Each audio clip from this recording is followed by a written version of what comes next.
Let's fail together. I'm Megan Coyle. I'm a collage artist who's mainly known for making collages entirely for magazine cutouts. And lately I've been really wanting to get outside of my comfort zone. I feel like I've gotten too comfortable with the medium I've been working with. So I figured what better way to do that than by creating a video series called Arts and Fails, where the goal is to try different mediums, experiment with different things, see what happens, to approach each project with not the thought in mind that it's going to be amazing and beautiful, but that it might be a complete mess, a complete failure, and that's okay.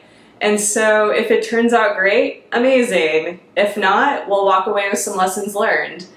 And so months ago, I bought this watercolor set. It's just been sitting on my shelf for months. I've barely used it.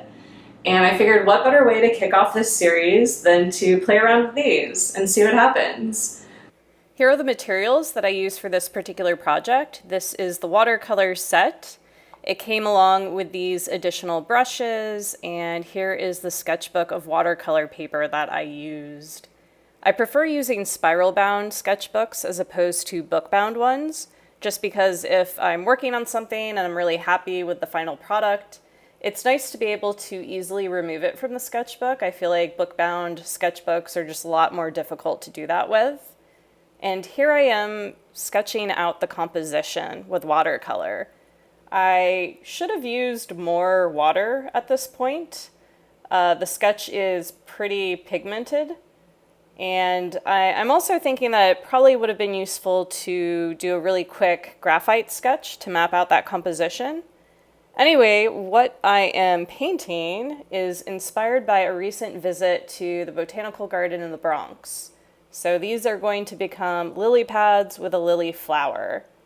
At this stage, I was trying to use more water with the watercolor. And in the background there, you can see there's a bit of a wash that I started. But again, I wasn't using enough water, and that became a little problematic. Also, when I was mapping out the composition, the sketching that I was doing with those initial brush strokes weren't super accurate. And so the shapes that I ended up forming at this point in time ended up having to be reworked quite a bit. I kept using the white watercolor to paint over different sections and then layer more color on top of those areas. You can also see I was dabbing a little bit of the watercolor off with some paper towel. That was just to help with getting rid of some of that darker paint that I was adding, since I wanted to be able to add more color and then add in more shadows.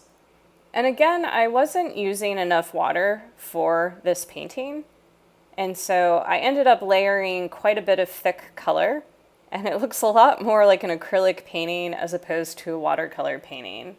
But I did learn quite a bit. I know what I would do differently the next time I approach this medium, and it really took me outside of my comfort zone.